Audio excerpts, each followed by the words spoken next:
plaisir aujourd'hui d'accueillir le professeur qui est aussi docteur et ingénieur, donc Marnik van Klooster de Earth and Life Institute, donc ici à Lucerne, qui s'est spécialisé notamment, entre autres choses, sur les questions de gestion des eaux, et donc qui va nous parler notamment de certains aspects de ces questions aujourd'hui.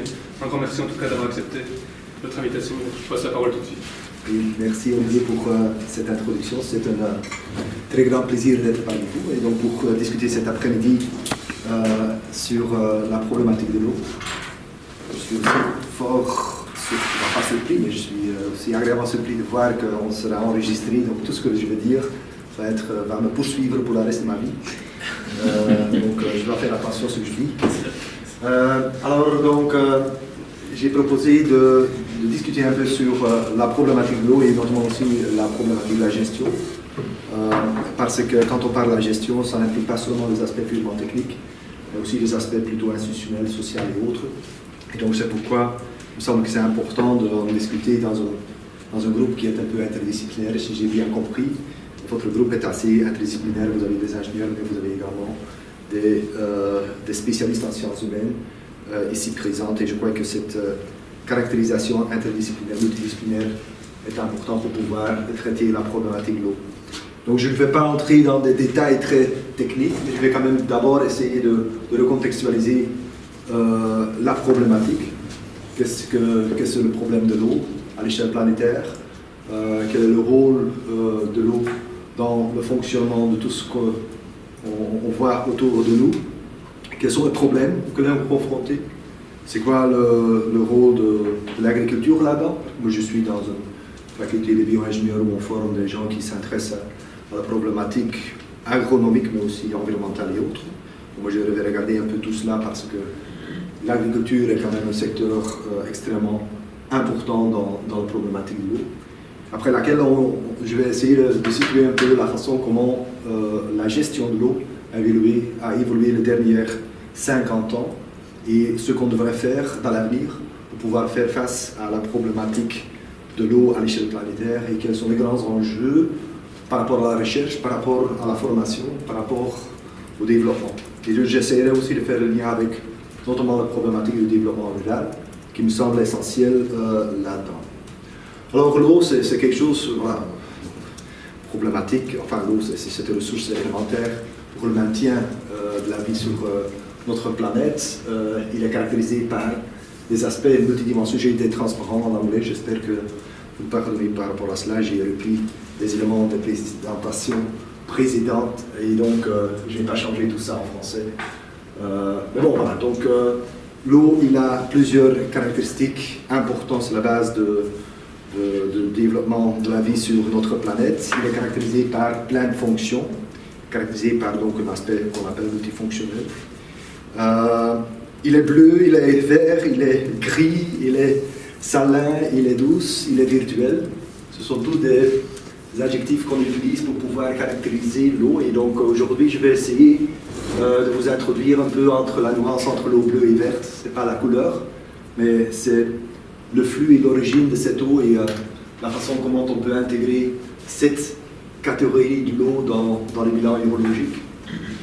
L'eau est bien évidemment un facteur essentiel, fortement influencé, fortement sous contrainte liée au changement climatique. Le changement climatique va avoir des effets considérables sur les systèmes aquatiques à l'échelle planétaire. Ça, c'est quelque chose qui est assez bien connu, acquis, essentiel pour l'économie, pour les jobs, l'état risque, et il est cross-cutting.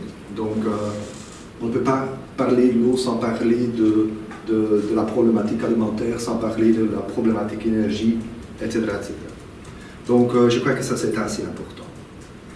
Voilà, donc essayons d'abord de commencer avec le contexte général. Où est-ce qu'on en est avec le problème de l'eau à l'heure actuelle? Alors, il y a un petit label là qui va rester, me semble-t-il, pour le reste de la présentation sur l'écran. Mais bon, donc l'eau, la problématique de l'eau, ce n'est pas le fait qu'il nous manque de l'eau à l'échelle planétaire. On a une planète qui est relativement bleue. Et quand on regarde la quantité d'eau qu'on peut facilement mobiliser, c'est-à-dire la quantité qui coule dans les rivières, qui est mise à disposition avec un processus naturel qui est le cycle hydrologique. Quand on regarde les volumes qui sont facilement mobilisable par rapport aux besoins pour tous nos besoins, donc pour tout secteur confondu.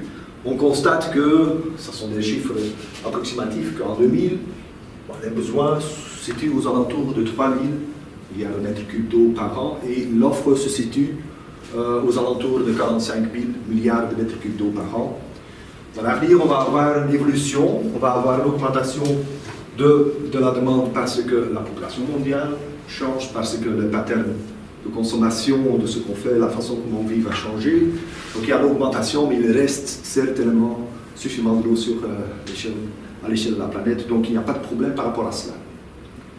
Cette quantité d'eau qui est disponible, qui est donc facilement mobilisable, est mobilisée grâce à un processus naturel qui s'appelle le cycle hydrologique, le grand moteur de la mobilisation de l'eau qui nous fournit de l'eau facilement utilisable. C'est donc l'énergie solaire qui tombe sur notre planète, qui permet de créer un cycle énergétique extrêmement important qui est à la base du cycle hydrologique, qui génère la vaporisation de l'eau des océans, qui permet alors de distiller cette eau salinaire de l'eau douce et de le remettre sur les surfaces terrestres par de la précipitation.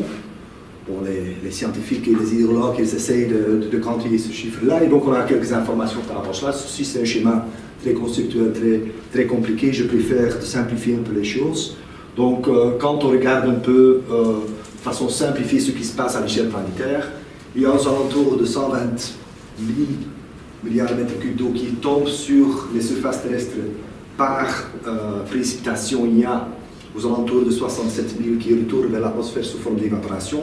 Il y en a aux alentours de 45 000 milliards de mètres cubes d'eau qui coulent dans les rivières, dans les lacs et qui retournent aux océans et qu'on peut facilement mobiliser pour pouvoir répondre à nos besoins. Ouais. Donc, il n'y a pas vraiment de problème par rapport au stock. Et comme je l'ai dit là tout à l'heure, même si on regarde les projections pessimistes qu'on projette à l'heure actuelle pour l'évolution de la demande à l'horizon 2050, on ne voit pas qu'on va être largement au-dessus de ces 45 000 milliards de mètres cubes d'eau par an disponibles. Ici, il y a les projections qui ont été faites par le Stockholm Institute of Environment en 2005, sur les projections qui sont revues de temps à autre, mais bon, ça ne change pas beaucoup. Donc, on estime, bon scénario, mauvais scénario, on va arriver aux 7, 8, 9 milliards de mètres cubes d'eau qu'on aura besoin à l'horizon 2050, ce qui reste largement inférieur par rapport à l'offre qui est gérée par le processus naturel du cycle hydrologique. Donc voilà, bonne nouvelle, il y a suffisamment d'eau sur la planète. Quand on regarde un peu sur les grands secteurs de consommation, donc on parle là de ordre de grandeur de 3 000, 4 000, 5 000 milliards de mètres cubes d'eau par an qui sont consommés par l'humanité. Donc quels sont les grands secteurs qui consomment de l'eau? Eh bien, le secteur le plus important à l'échelle mondiale, ça reste l'agriculture. Et donc ici, ce sont les chiffres qui viennent de 2014, qui est publié dans le World Water Development Report. Et quand on regarde un peu, il y a des variations bien évidemment entre les différents continents, mais l'agriculture, ça reste quand même le secteur le plus important. Ça dépasse largement 80%. Je dis souvent à nos étudiants que l'agriculture est responsable pour la consommation mondiale de l'eau à raison de ordre de grandeur de 90%, donc ce qui correspond plus ou moins à ce chiffre-là. Il y a bien évidemment aussi beaucoup de l'eau qui est nécessaire pour maintenir les activités industrielles. Et le reste, voilà, c'est le petit bâton vert là, c'est pour tout ce qui est l'eau domestique. Et donc entre les différents programmes, il y a des variations, hein, mais ça reste quand même toujours le secteur agricole qui est le plus important. Donc, en gros, le grand secteur de consommation de l'eau à l'échelle de la planète, ça reste donc l'agriculture. Alors, le problème n'est pas la distribution de l'eau en tant que telle, le problème se trouve plutôt dans la répartition. Hein. Donc ici, vous voyez par exemple le résultat, enfin, je crois qu'en principe ça doit fonctionner, sauf si on est il y a une vidéo qui en principe doit tourner, qui ne tourne pas maintenant. Oups. Donc quand on regarde un peu le pattern de précipitation, ici ce sont les observations des précipitations qui sont mesurées à l'échelle de la planète. Donc, vous savez, on a dans l'organisation mondiale, le WMO par exemple, qui s'occupe de collecte des données. Et à partir des années 1900, il y a régulièrement des observations qui sont faites partout dans le monde et ils font la compilation totale. Et quand tu regardes un peu les informations qui sont disponibles, tu vois que le pattern de la distribution de la précipitation sont quand même extrêmement variables. 1, dans le temps, 2, dans l'espace. Donc ici, vous voyez la vidéo qui montre les observations mensuelles, déjà en 98, donc ces informations sont disponibles. Et vous voyez qu'il y a une dynamique annuelle qui se présente, et une dynamique qui ne couvre pas toutes les surfaces de la Terre. Alors ce qui est important, c'est de constater que, voilà, par exemple, dans Asie, vous avez quand même des bassins qui sont très fort arrosés en eau. Il y a toute une série de bassins qui ne sont pas du tout arrosés. Malheureusement, la résolution de la projection n'est pas très bonne sur cet écran. Et donc vous voyez qu'effectivement, on a un problème de distribution spatiale et un problème de distribution temporelle. Et c'est le fait que cette distribution spatiale et temporelle est présente qu'on a affaire avec des pénuries de l'eau à certains endroits du monde. Donc regarde par exemple ce qui se présente dans ces régions-là. Ce sont des régions qui sont caractérisées par des tensions politiques extrêmement importantes, mais dans le Moyen-Orient, ce sont des régions qui sont caractérisées par peu de l'eau ou des irrégularités. Et donc, ce n'est pas étonnant que quand on regarde tout cela, que quand on regarde le... Je suis un peu surpris du changement des couleurs entre ce que je vois là-bas et ce que je vois là-bas, mais bon, n'importe, c'est comme ça. Quand on regarde un peu la distribution de l'eau à l'échelle planétaire par rapport aux besoins, alors le besoin c'est quoi? Bon, c'est la quantité d'eau qui est nécessaire pour maintenir une activité économique, alimentaire, agronomique, etc. Correcte. Et alors quand tu compares cela, tu constates qu'il y a des endroits où il y a suffisamment de l'eau, mais il y a plein des endroits, notamment tout ce qui est ici coloré en vert clair, vert foncé, noir, sont des endroits qui sont caractérisés par une certaine vulnérabilité par rapport à la problématique de l'eau. Une vulnérabilité qui est mesurée par des indicateurs, et des indicateurs qui tiennent compte de la quantité d'eau qui est consommée par l'homme pour pouvoir maintenir son régime alimentaire, etc. Donc on considère que par exemple, si on dépasse le seuil de 1700 m3 d'eau par personne par an, on se trouve dans une situation de stress relatif. Alors là, donc cette carte était assez impressionnante. Ouais. Donc quand tu vois le bassin, les pays comme la Chine, 1 milliard d'êtres humains, l'Inde, 800 millions d'êtres humains, tout le Moyen-Orient, l'Afrique du Nord, voilà, ce sont tous des pays qui sont considérés comme étant dans une situation de stress hydrique. Aussi la Belgique d'ailleurs et l'Allemagne sur cette carte sont considérés comme étant en stress hydrique. Ceci est aussi lié à la façon comment on fait certains calculs. Il faut savoir que par exemple ici dans ces calculs on tient compte aussi de la valorisation des eaux par le secteur énergétique, donc notamment pour pouvoir maintenir le refroidissement de notre centrale nucléaire, ce qui introduit quelque part un biais dans les calculs.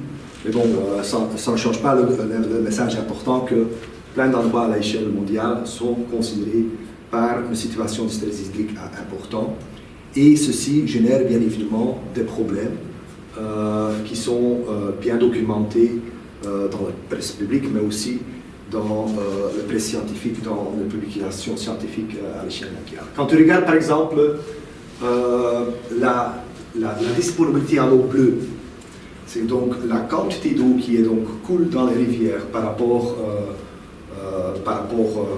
au nombre de personnes qui habitent dans certaines régions par an. Alors vous avez ici donc une représentation de la quantité de l'eau bleue qui est disponible, et donc tu vois tout ce qui est ici très foncé est caractérisé par des endroits très, très problématiques par rapport à la problématique de l'eau. On fait une distinction entre l'eau bleue et l'eau verte. C'est quoi la distinction entre l'eau bleue et l'eau verte? Comme je vous ai dit là tout à l'heure, on regarde le cycle hydrologique comme étant le moteur le plus important pour pouvoir générer l'eau qui coule dans les rivières et qu'on peut valoriser pour tout ce qu'on fait au niveau économique. Mais il y a bien évidemment un grand flux de l'eau qui retourne vers l'atmosphère. Une partie de cette flux passe à travers la production agricole et est donc valorisable en termes de production alimentaire. Mais il y a aussi un très grand flux qui retourne vers l'atmosphère, qui passe à travers des écosystèmes forestiers et à travers aussi les sols qui sont des sols nus et qui n'est pas valorisé de façon très importante, donc pour laquelle la valorisation n'est pas très importante. Et bien ce flux est quand même un flux qui est extrêmement important, ça représente quand même 60 000 milliards de mètres cubes d'eau par an, donc largement supérieur par rapport à toute l'eau qui coule dans les rivières. Et donc on peut faire le bilan hydrologique un peu autrement. Donc si on regarde la disponibilité en eau verte qui est là, on pouvait le valoriser correctement, par exemple par la production agricole et donc par la production alimentaire.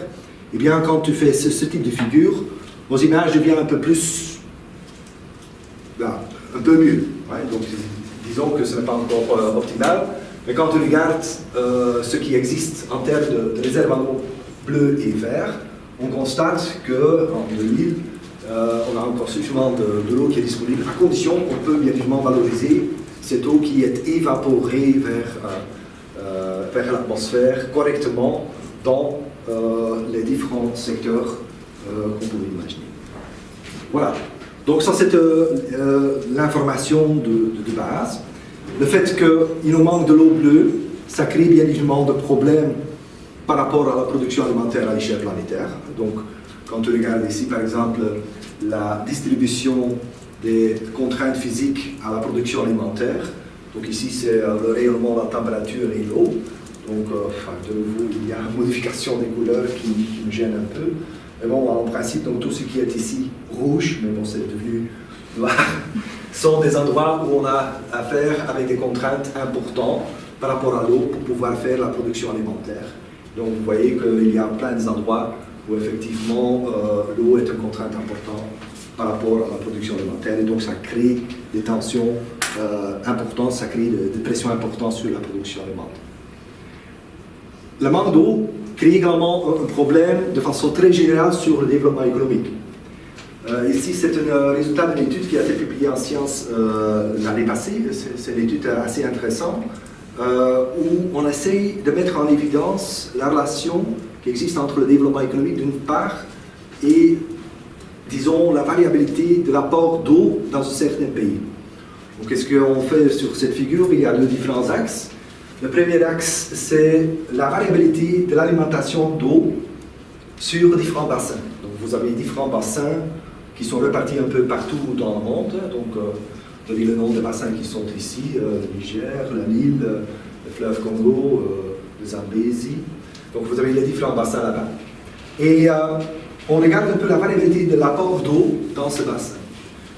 Et donc, ceci, c'est donc le premier axe. Le deuxième axe ici, donc, sur l'ordonnée, on y met les investissements qui sont faits dans ce bassin, et donc dans le pays dans lequel se situe ce bassin, dans les infrastructures et les institutions qui s'occupent de la gestion de l'eau. Donc en d'autres mots, si on se trouve là, la variabilité des apports d'eau sont très importantes. Je veux dire que vous avez typiquement des saisons sèches et des saisons humides, et où vous avez, par exemple, de temps en autre, une fois par 2 ou 3 ou 4 ans, 4 ans, vous avez une tempête importante qui touche le bassin. Tandis qu'ici, vous avez des écoulements, des apports d'eau qui sont plus réguliers, comme ici en Belgique, il pleut presque pas tous les jours. Tandis que quand on est ici en bas, on fait peu d'investissements dans le secteur de l'eau, en termes d'infrastructure, en termes d'institutions. Et quand on se trouve là-bas, on fait beaucoup d'investissements.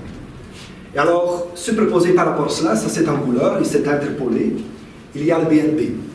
Donc, c'est-à-dire la production économique et les résultats qui sont atteints par l'économie dans ces régions. Et tout ce qui est en rouge, c'est un BNP qui est relativement faible, et tout ce qui est vert, c'est un BNP qui est très élevé. Donc, ce qui démontre, ce qui illustre que quand on souhaite avoir un BNP qui est optimal, il faut faire beaucoup d'investissements et peu d'irrégularité de l'eau. Et donc, il y a là quelque part une démonstration indirecte que la problématique de l'eau, la variabilité naturelle, mais aussi les investissements qui sont faits dans le secteur de l'eau, des incidences directes sur le développement économique qui sont réalisés dans cette région.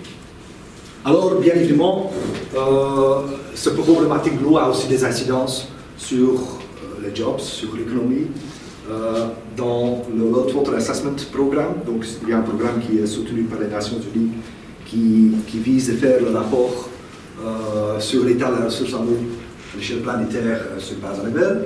Donc l'année passée, ils ont fait un rapport sur l'eau et les jobs.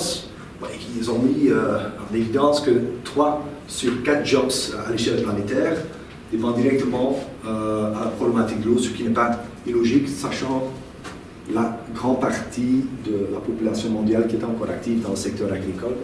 Et donc, c'est un peu évident. Mais ce n'est pas seulement dans les pays en développement, ce n'est pas seulement l'Inde, ce n'est pas seulement la Chine, même dans des régions comme la région flamande, que moi je connais assez bien. On sait que, par exemple, une étude récente qui a été réalisée par Landscape Central Water, il y a une étude qui a montré qu'un job sur 6 dépend directement de la disponibilité de l'eau en Flandre, ce qui est un peu logique, étant donné qu'ils ont un secteur chimique qui est très important. Le secteur chimique dépend très fort de la disponibilité en eau. Et donc voilà, même dans notre pays, la problématique de l'eau peut devenir importante.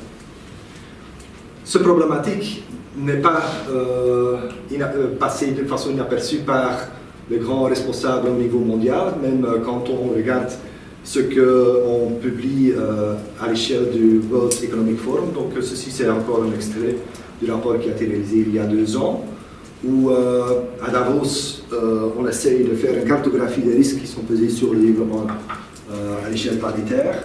Ils essayent de mesurer quels sont les différents processus qui ont de grandes probabilités d'avoir lieu et avoir de grandes incidences sur le développement économique. Et quand on regarde un peu où se trouve la problématique de l'eau, la problématique de l'eau, il est là.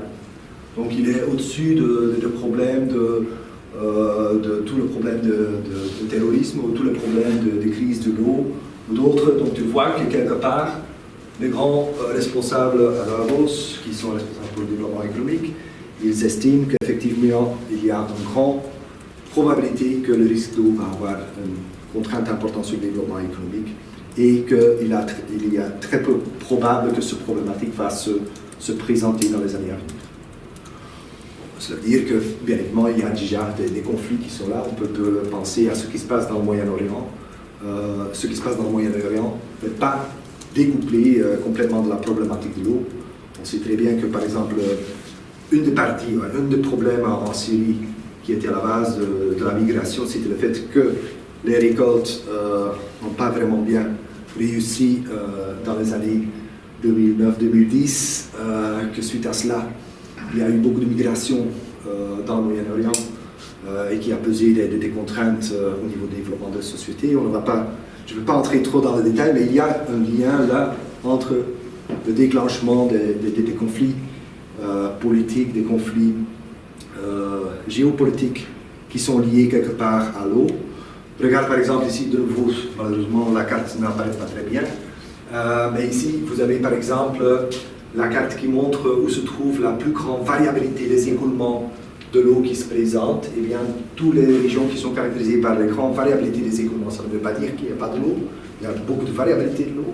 Alors à cet endroit-là, ce sont souvent aussi les endroits où les flux migratoires des populations actuelles se déclenchent. Et donc, il y a là quelque part une relation qui existe entre la migration et la problématique. Bon, ça c'est la situation actuelle. C'est quoi l'avenir? Bon, l'avenir, the future is not blue. Hein? Donc, c'est-à-dire les contraintes qui sont déjà présentes à l'heure actuelle sur les ressources en eau vont se confirmer dans l'avenir. Quand on regarde ce que l'IPCC projette pour les années 2050, ici c'est le résultat de ce qui est publié dans la AS5, on voit presque partout des petites gouttes qui apparaissent, donc ça veut dire que dans tous les continents, on estime que les changements climatiques vont avoir des incidences sur les ressources hydriques et ça va avoir des contraintes importantes sur le développement. Par rapport aux besoins, bon, on sait qu'il va y avoir des évolutions. Bon, à l'échelle globale, on ne va pas avoir une carence totale, mais on va avoir une carence locale. Et donc, ceci va se refléter par des modifications des patterns climatiques. Donc, de nouveau, ici, c'est un extrait du rapport de l'IPCC Donc quand tu vois là par exemple où sont les endroits où on va avoir l'augmentation de la précipitation, c'est souvent dans des endroits qui sont déjà soumis à des problèmes réguliers des inondations. Et quand on voit des endroits où on va avoir une diminution des apports d'eau par la précipitation, ce sont des endroits où souvent où on a déjà à l'heure actuelle beaucoup de problèmes, notamment par exemple le bassin méditerranéen, on va avoir dans l'avenir encore moins de l'eau disponible. Donc on va avoir des changements de patterns climatiques, on va avoir des changements de patterns des écoulements de l'eau dans les rivières et dans le bassin. Ouais, donc aussi ceci c'est bien évidemment une image des changements de patterns climatiques et donc je réinsiste ici sur ce qui va se passer par exemple dans l'Afrique du Nord ou certains endroits comme par exemple ici en Inde. Donc on va avoir là certainement des modifications majeures de notre pattern de ruissellement, des modifications de la distribution dans l'espace, de la modification de recharge des nappes. Donc on a toute cette information qui est disponible. Et alors quand on regarde un peu les projections qui vont être faites pour 2050, par exemple par rapport à la disponibilité en eau bleue et en eau verte, donc ceci c'est la même carte, mais maintenant agrégée à l'échelle des pays de la disponibilité en eau bleue et verte en 2000 par rapport à ce qui est projeté pour 2050. Eh bien, voilà, c'est un peu la même situation comme je vous ai dit il y a tout à l'heure. On observe que pour 2050, que surtout dans le bassin en Chine, Inde, le Moyen-Orient, l'Afrique du Nord, on va avoir des problèmes majeurs par rapport à la problématique de l'eau. Si tu exprimes ça en termes de la part de la population qui va être soumise à des problèmes de l'eau, donc si on estime que pour 2050, on sera à 10 milliards d'êtres humains, on estime qu'il y aura plus ou moins 6 milliards d'êtres humains qui vont être dans des régions qui sont soumises à du stress d'eau et donc qui a besoin à du stress de l'eau bleue. Quand on regarde l'eau bleue et l'eau verte ensemble, donc c'est-à-dire l'eau facilement mobilisable, mais aussi l'eau qui retourne vers l'atmosphère sous forme d'évaporation, les informations sont un peu plus positives. On arrive seulement à l'ordre de grandeur de 3,9 milliards d'êtres humains, mais c'est encore beaucoup par rapport à la population totale. Donc c'est ça qui nous présente dans la génération à venir. C'est-à-dire 2050, c'est presque demain. Ça, c'est la problématique. Donc il y a un problème, et donc il y a un problème, il faut le résoudre, et pour pouvoir le résoudre, il faut faire la gestion. Alors, comment est-ce que l'humanité s'était développée? Comment est-ce que le secteur de l'eau s'était développé pour pouvoir faire face aux demandes en eau depuis, disons, la Deuxième Guerre mondiale jusqu'à maintenant, et comment est-ce que les choses vont évoluer? Eh bien, j'ai fait ici un petit schéma conceptuel, et c'est le schéma le plus important que je voudrais vous montrer cet après-midi, qui est un modèle conceptuel, c'est le schéma conceptuel, donc il n'y a pas des chiffres qui le témoignent, mais c'est un peu comme ça que je sens comment les choses évoluent à l'heure actuelle. Il y a deux courbes là-dessus, c'est la courbe de l'offre et c'est la courbe de la demande. Donc on a un cercle logique avec des années là-dessus, 2016, 1966, j'ai pris ces deux barrières-là parce que moi j'ai 50 ans, je suis né en 66, donc j'ai commencé là-bas, 2016 là-bas. Et donc, voilà, qu'est-ce qui s'est passé avant 66, disons, depuis la Deuxième Guerre mondiale? Il y a eu, bien évidemment, une évolution de la population mondiale, il y a eu une modification de notre pattern de consommation, notre vie a changé, notre manière de vivre a changé, donc on consomme de façon différente. Donc il y a une courbe d'augmentation des besoins qui est la courbe verte, et la politique de l'eau et les décideurs, ils ont mis en place une stratégie de gestion qui permet d'augmenter l'offre par la mobilisation de l'eau bleue et donc par le développement de l'infrastructure de développement de l'eau bleue. Donc en gros, qu'est-ce qui a été fait depuis la Deuxième Guerre mondiale jusqu'à les années 90, presque 2000? Il y a eu un investissement massif dans le secteur de l'eau, dans le développement de l'infrastructure, les grands barrages. Ouais. Et donc ça a surtout été une stratégie qui a été développée dans les années 50-60 du siècle précédent. Alors, malheureusement, cette stratégie-là ne permet plus maintenant de répondre à besoins locaux, comme je vous ai montré là tout à l'heure. Et donc, je veux dire que pour le moment, on est dans une situation où les demandes à plusieurs endroits sont supérieures par rapport à l'offre. Alors, qu'est-ce qu'on peut faire pour pouvoir faire face à cela? Bon, depuis, disons, fin des années 90-2000, il y a eu une modification de la stratégie de mobilisation à l'eau qui voudrait mobiliser encore, mettre à la disposition plus de l'eau, mais maintenant par d'autres stratégies. Donc, ce n'est plus par le développement de grosses infrastructures, mais plutôt le développement des stratégies de valorisation des eaux non conventionnelles, c'est-à-dire la valorisation, par exemple, des eaux usées, la valorisation des eaux salines, la valorisation de l'eau de façon un peu plus optimale par la récupération de l'eau qui est perdue autrement. Donc il y a un développement de stratégie de gestion qui est beaucoup plus compliquée, mais qui est basée en gros aussi sur une gestion qui doit être plutôt intégrée. Et il y a une stratégie qui vise de réduire la demande, de contrôler et s'il est possible même d'abaisser la demande. Et l'idée c'est bien évidemment qu'à court terme, qu'on n'arrive pas dans la situation catastrophique que je vous ai annoncée là tout à l'heure, et qu'on n'arrive pas dans la situation catastrophique pour laquelle la demande va rester largement supérieure par rapport à l'offre. L'idée c'est bien évidemment que mettre en place des stratégies de gestion qui visent à réduire la demande et d'augmenter l'offre, mais l'offre de façon non conventionnelle. Et c'est un peu comme cela que les choses vont évoluer. Donc il y a un shift assez important de la façon comment on gérait l'eau, disons, la génération précédente, et la façon comment on envisage de gérer maintenant les ressources en eau à l'échelle planétaire. Je vais essayer d'illustrer ça un peu. D'abord par rapport à la façon comment on faisait la gestion de l'eau avant, disons, les années 80-90, c'était basé sur la mobilisation de l'eau bleue par la création de l'infrastructure, le développement de grands barrages.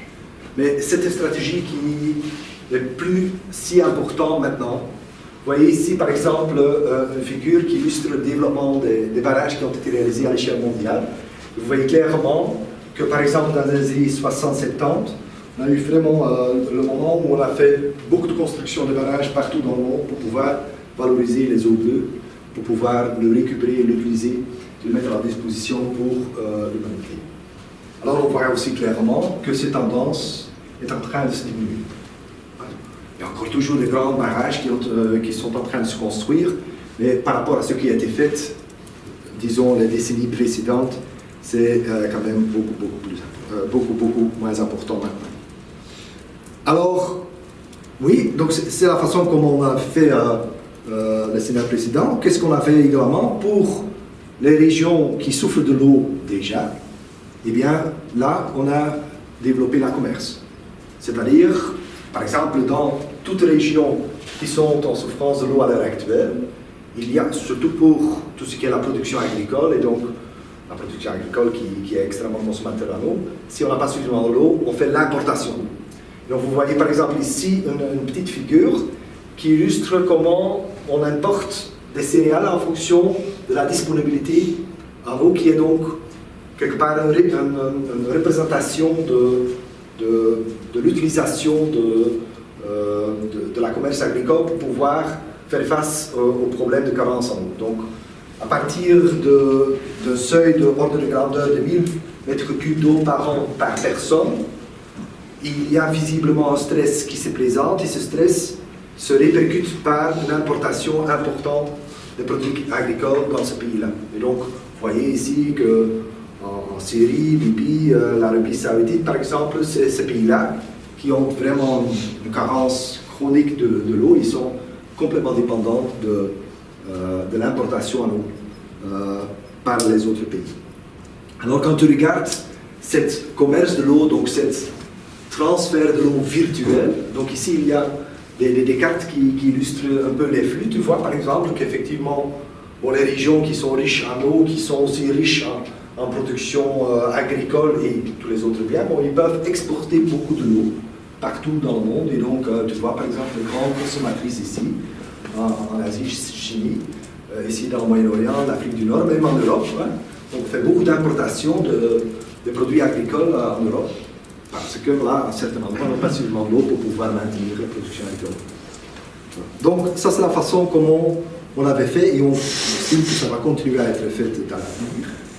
Mais, à partir des années 80-90, et le moment charnière là-dedans était certainement la convention, d'abord la convention sur le développement durable en 92, mais qui a été suivie plus tard par les conventions mondiales un peu plus spécifiques orientées vers la problématique de la gestion de l'eau, et notamment la convention Dublin 96, qui a avancé le paradigme de la gestion intégrée des ressources en eau.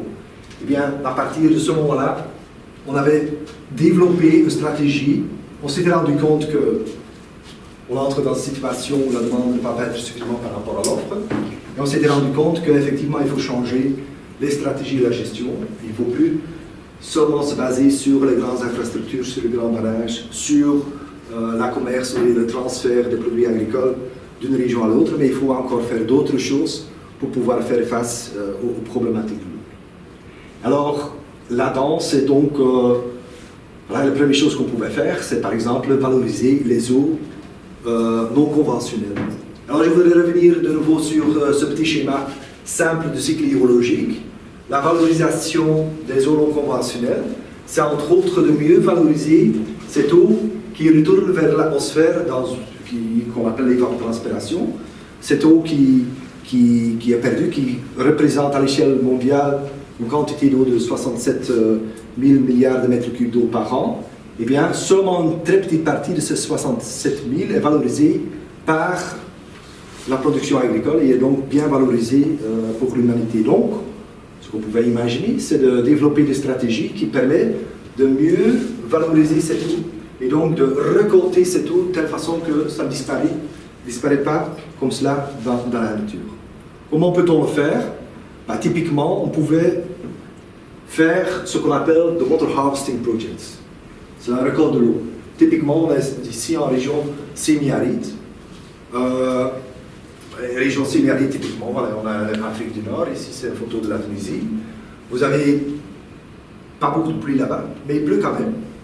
Mais quand il pleut, l'eau est perdue. Et souvent, quand il pleut, il y a des inondations. Donc l'eau est très peu valorisée. Mais ce qu'on pouvait faire, c'est par exemple mettre en place des stratégies qui permettent de valoriser quand même cette eau, mais avec une technologie qui est une technologie simple. Ici, c'est une technologie, vous avez typiquement un versant. On fait des petits digues, et des petits digues dans lesquels on fait des petites plantes. Et lorsqu'on fait des petits digues, quand il pleut, cette eau va être infiltrée dans le sol et va pouvoir être valorisée par des petites plantes qui se développent et qui créent comme cela une petite oasis, un petit endroit où il y a la verdure qui va se développer. Une fois qu'il y a une espèce d'oasis qui est développée, une espèce d'écosystème oasis qui est développé, on pouvait développer d'autres cultures et comme cela on peut récolter l'eau et la valoriser pour des plantes comme les olives ou d'autres plantes agricoles et faire un peu de développement agricole.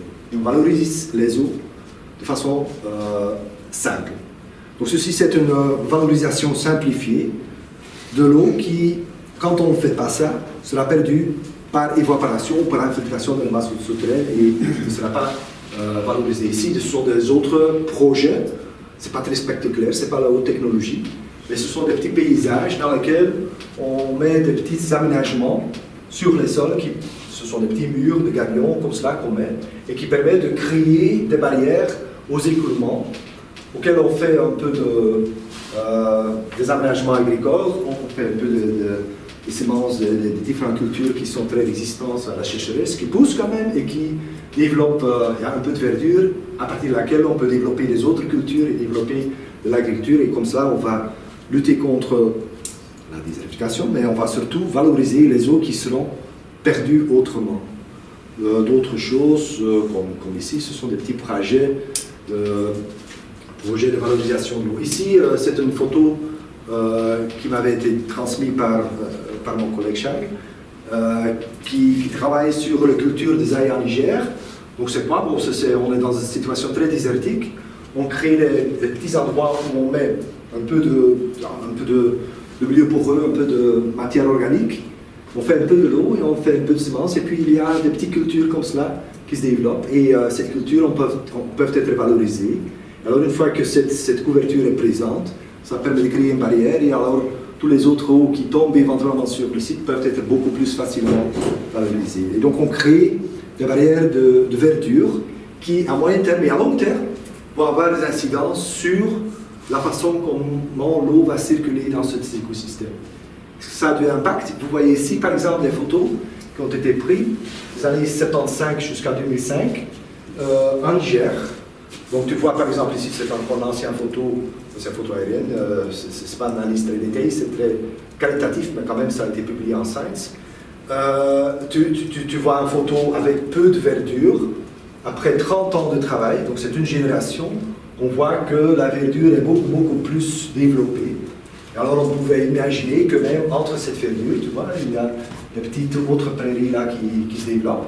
Donc il y a un développement végétal qui peuvent être plus facilement être valorisés par les agricultures locales, par le bétail, etc., pour pouvoir maintenir un certain développement dans cette région-là. Donc, water harvesting, c'est quelque chose qui ne coûte pas très cher, mais qui nécessite bien évidemment aussi un accompagnement institutionnel et social pour pouvoir réussir ce type de projet et qui peuvent avoir des incidences importantes sur le développement.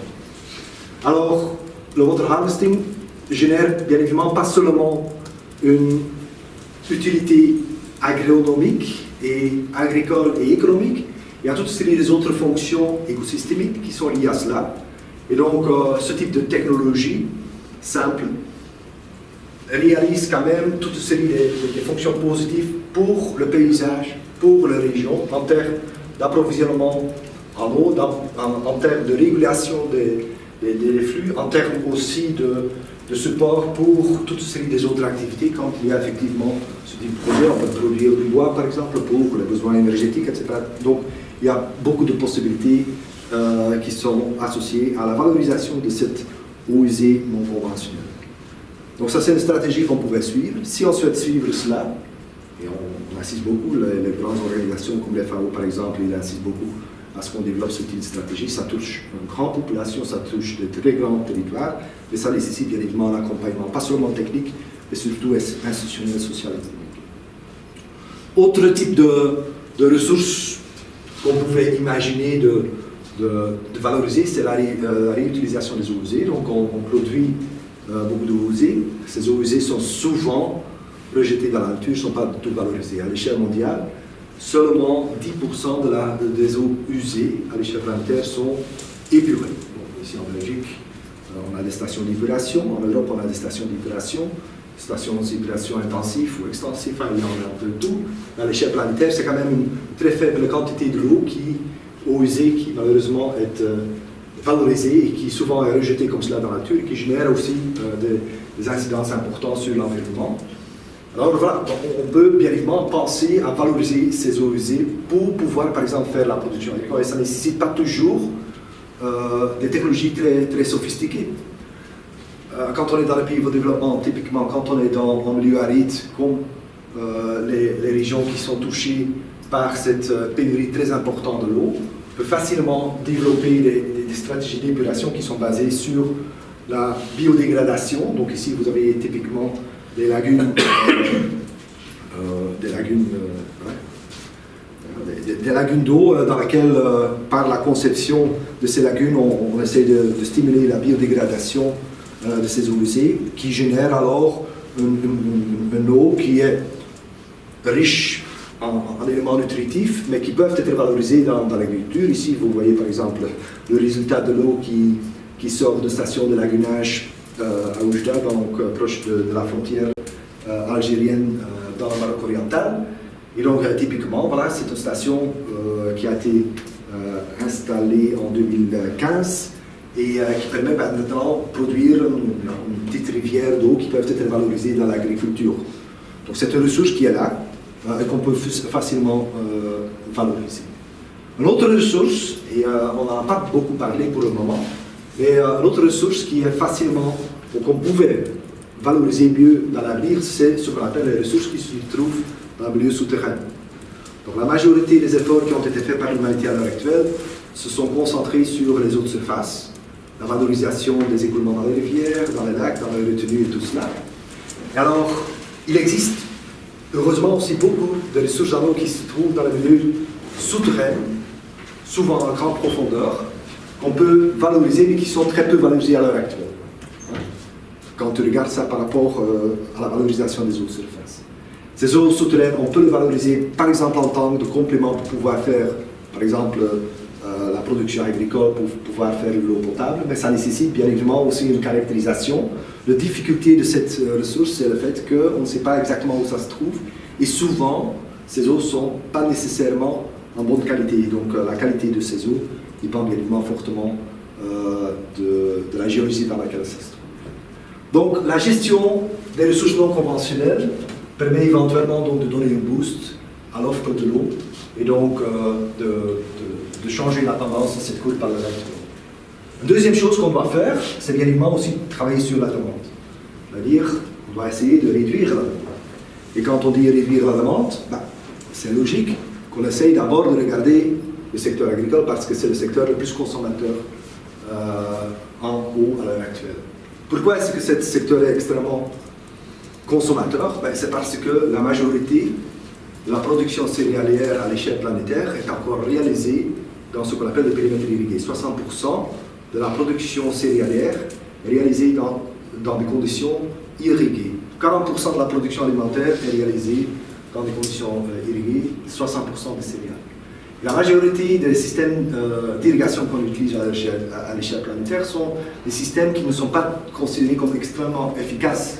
Ce sont des systèmes dans lesquels on amène de l'eau aux surfaces terrestres par ce qu'on appelle les écoulements gravitaires. Et donc, avec ce type de système, on arrive à la valorisation de l'eau à raison de 20 à 30%, c'est-à-dire la quantité d'eau qui est vraiment transformée en biomasse valorisable, c'est seulement 20%. On peut essayer de réduire cette consommation en eau en utilisant des technologies qui sont un peu plus développées comme le sprinkler, l'aspersion ou même des systèmes d'irrigation. On va amener de l'eau au pied de la plante et donc on va faire ce qu'on appelle l'irrigation goutte à goutte. Ceci nécessite bien évidemment le développement technologique et l'accompagnement bien évidemment du secteur agricole pour l'utiliser correctement, mais ça ne nécessite pas nécessairement la haute technologie. On pouvait le faire aussi de façon très simplifiée.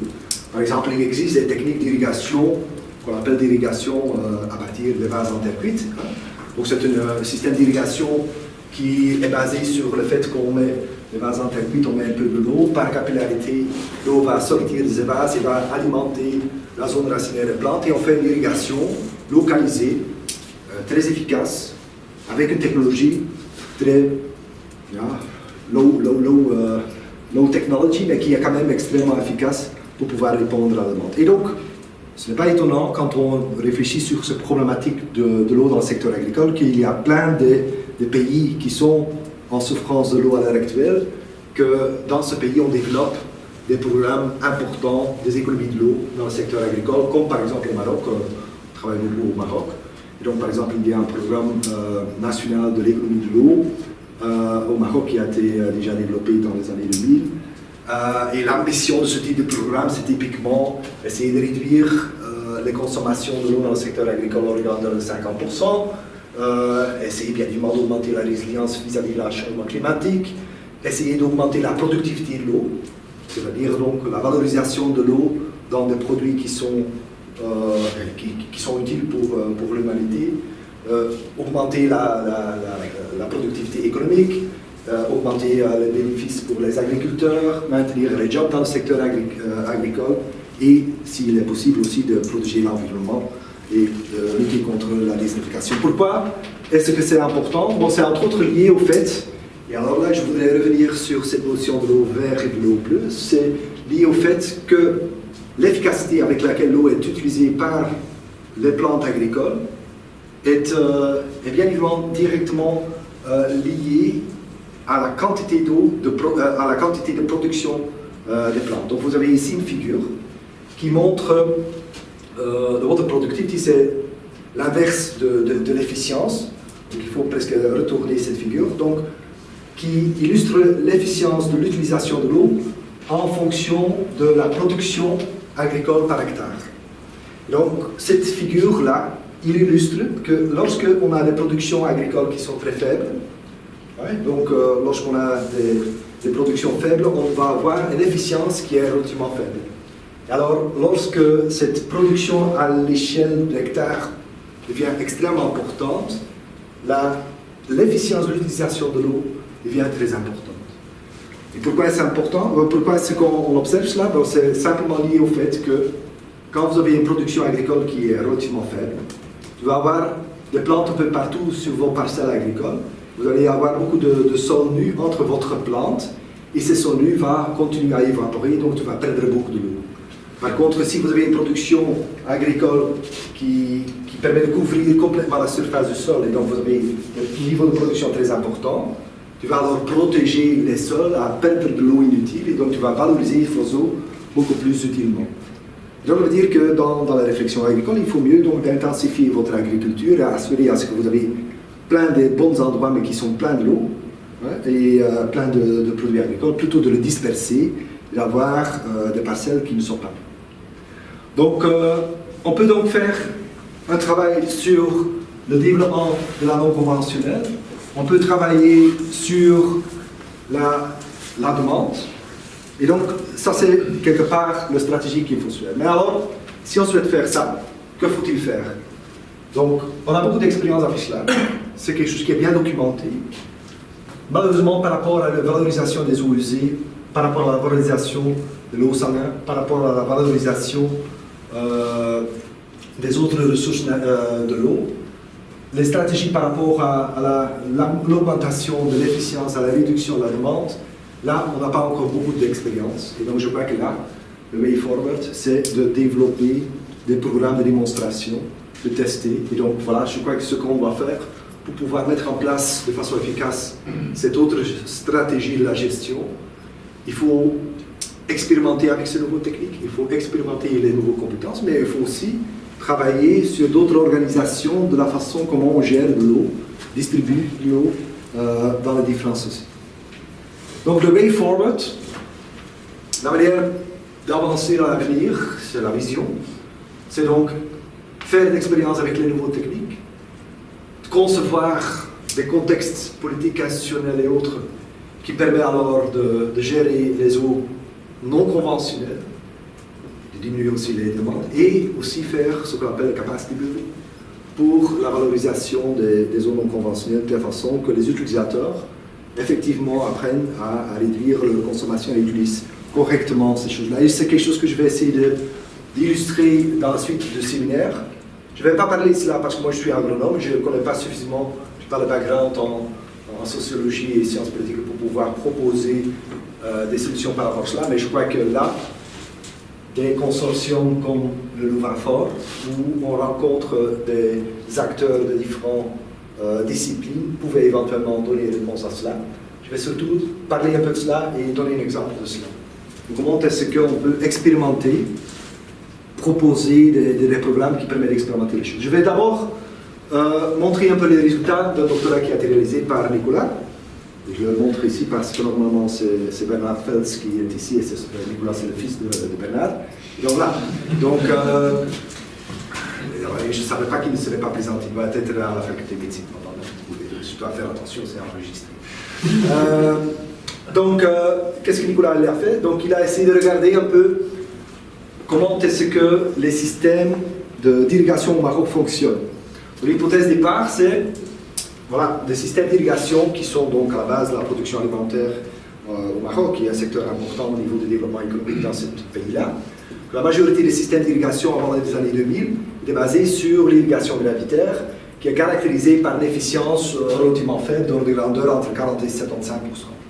Alors, avec le plan national de l'économie de l'eau, le gouvernement marocain a essayé d'instruire un programme qui va subsidier la transition de l'irrigation gravitaire vers une irrigation plus intensive, orientée vers l'irrigation localisée et vers l'irrigation moderne dans laquelle on fait le goutte à goutte. Et donc, selon la théorie, on va augmenter l'efficience de l'utilisation des eaux dans ce type de système d'irrigation avec un pourcentage considérable, et on estime qu'on peut aller jusqu'à 95% avec des systèmes d'irrigation localisés, c'est-à-dire que donc la quantité d'eau qu'on apporte plus ou moins 95% est valorisé en termes de produits agricoles qu'on peut consommer, exporter, tout cela. Donc, l'idée c'est de tester cela. Comment est-ce qu'on l'a fait? Eh bien, on avait isolé un système d'irrigation dans le Maroc oriental. On est dans la plaine Trifa, donc on est proche de la frontière algérienne, proche de Oujda, proche de Berkane, c'est la capitale des oranges et des clémentines au Maroc. Et donc, on avait isolé là un système d'irrigation qui est géré par un ensemble des agriculteurs. Donc, il y a en total sur cette région 750 exploitations, on a une surface de 4000 hectares. Et on a essayé donc de faire un bilan du fonctionnement de ces systèmes d'irrigation. Dans cet système, dans ce périmètre, la majorité des agriculteurs ont déjà fait, non pas la majorité, il y a déjà un grand pourcentage des agriculteurs qui se sont transformés d'un système classique vers un système dit moderne. Et on a essayé de voir, voilà, est-ce que dans cette région de 4000 hectares, est-ce qu'on pouvait évaluer de façon intégrée l'utilisation de l'eau, est-ce qu'on peut mesurer l'efficience? Vous voyez un peu les photos, donc ce sont des endroits où on fait la production de clémentines. Il y a aussi toutes les autres cultures, et c'est surtout les clémentines qui ont une valeur importante en termes économiques. Alors, il a identifié toute une série de parcelles pour lesquelles l'irrigation se fait encore par gravité. Il y a toute une série de parcelles pour lesquelles l'irrigation se fait par irrigation goutte à goutte, donc moderne. Il a mesuré l'efficience de l'utilisation de l'eau dans ces parcelles-là. Alors, qu'est-ce qu'on constate? Que, d'abord, ce qui n'est pas étonnant, que certaines parcelles qui sont irriguées par irrigation de surface, que la variabilité de l'efficience, c'est entre 0 et 100. Et on a même, avec l'irrigation gravitaire, certaines parcelles, certaines exploitations qui ont une efficience qui est extrêmement importante. Mais il y en a beaucoup qui ont aussi une efficience qui est relativement faible. Mais on ne constate pas de différence par rapport à l'efficience qui est produite dans des systèmes qui sont dits modernes. En d'autres mots, selon l'analyse que Nicolas a fait sur cette région-là, ne pouvait pas démontrer que la transition vers un système d'irrigation moderne va générer une augmentation de la productivité de l'eau à l'échelle du périmètre. Donc le message est relativement pessimiste. Pourquoi est-ce que dans cette région ça ne fonctionne pas? Tout simplement parce qu'il y a un package technologique qui a été proposé par le gouvernement, il y a des subsides qui ont été faits. Ils ont oublié qu'il faut aussi entraîner les agriculteurs à l'utilisation de ces technologies. Et donc ce qu'on constate souvent, c'est que ceux qui sont vraiment à la base de l'opération, ceux qui doivent ouvrir et fermer les vannes et les robinets, ils ne maîtrisent pas la technologie, ils ne le connaissent pas, ils ne sont pas sensibilisés et ils ne pratiquent pas correctement l'irrigation avec la technologie qui a été conçue. Donc il y a un manque, un déficit de capacité des opérateurs pour pouvoir maintenir correctement cette transition. Et donc, à ce moment-là, ça ne fonctionne pas. Ce qui est une indication que, effectivement, tu ne dois pas seulement venir avec le package technologique, il faut aussi assumer un rôle d'accompagnement. Donc, il faut aussi travailler sur la vulgarisation de tout cela. Alors, un autre exemple que je vais vous donner, c'est la valorisation des eaux souterraines. Voilà, les eaux souterraines sont très importantes. Il y a des ressources qui sont là, on peut facilement valoriser. On essaye, par exemple, on est beaucoup impliqué dans des projets en Afrique portant sur la valorisation des eaux pour des raisons d'eau potable. Mais on essaye aussi de voir est-ce qu'on pouvait utiliser ces eaux, par exemple, comme complément à l'irrigation dans l'agriculture. Si on souhaite faire, il faut d'abord, bien évidemment, savoir quelle est la quantité d'eau qui est disponible dans le milieu souterrain, ce qui n'est pas évident, parce que ça se trouve dans le milieu souterrain. Donc on ne peut pas le mesurer directement facile. Il n'y a pas de satellite qui voit qu'il y a de l'eau souterraine à 100 mètres de profondeur. Il y a peut-être certains capteurs géophysiques qu'on pouvait valoriser comme la gravité, mais ça reste encore très limite. Mais de façon générale, la caractérisation du milieu souterrain est beaucoup plus difficile par rapport à la caractérisation des eaux à la surface du sol. Et donc, on ne sait pas exactement où se trouvent les réserves et on ne sait pas non plus quelle est la composition de cette eau. Est-ce que cette eau est vraiment une eau qu'on peut valoriser dans l'agriculture? Et donc, il y a tout un enjeu de la caractérisation de la qualité de l'eau, sur laquelle on travaille bien évidemment aussi dans notre institut, ce qui n'est pas évident, mais voilà. Alors, comment est-ce qu'on pouvait valoriser cela? De nouveau, une expérimentation. On est de nouveau ici au Maroc. Ici, c'est dans le sud Maroc, c'est notre région. On se trouve dans la région de la vallée du Dra. Donc, c'est le sud de l'Atlas. Donc, je ne sais pas si vous connaissez un peu le Maroc, mais enfin, il y a une chaîne montagneuse là qui s'appelle l'Atlas. Vers le nord, vous avez une situation qui est plus irriguée, plus vert, parce que voilà, vous avez la situation climatique qui amène de l'eau atlantique vers le nord. Dans le sud, c'est beaucoup plus sec. Mais l'Atlas, c'est le château d'eau, il permet quand même de capter de l'eau. Et l'Atlas draine vers ce qu'on appelle des ouettes, donc des rivières, enfin de ouettes, de badis. Donc ce sont des rivières qui ne coulent pas de façon permanente. Et dans la région de la vallée du Dra, on a un écoulement qui n'est pas un écoulement permanent, mais qui est un écoulement temporaire qui amène de l'eau vers ce qu'on appelle des oasis. Donc il y a un chaîne des oasis, il y a un chaîne de 6 oasis qui sont là, qui représentent une surface totale hors de grandeur de 30 000 hectares, dans laquelle habitent hors de grandeur de 300 000 personnes. Et voilà, ces oasis, c'est un système agricole qui est un peu particulier parce qu'on est vraiment dans une situation désertique. Il y a des palmiers dattiers qui produisent des dattes qui ont une valeur ajoutée extrêmement importante et qui permet de générer des capitaux pour pouvoir maintenir la population sur place. Il y a aussi d'autres cultures, il y a la culture fruitière et des grandes cultures, des céréales qui sont produites sur la surface du sol. Alors pour pouvoir maintenir cette irrigation, un système d'irrigation régulé qui a été mis en place grâce à la création du grand barrage qui a été construit dans les années 60, c'est le barrage de Mansour El Dabi, avec une capacité de 500 millions de mètres cubes d'eau. Et chaque année, le gestionnaire de ce barrage décide de lâcher 5 ou 6 ou 7 fois l'eau dans la rivière. Et lorsqu'il y a un lâcher, alors les agriculteurs peuvent prendre l'eau pour pouvoir faire l'irrigation. Et les lâchers sont programmés en fonction de la quantité d'eau qui est disponible dans le barrage et en fonction de la quantité d'eau qui est dans la montagne.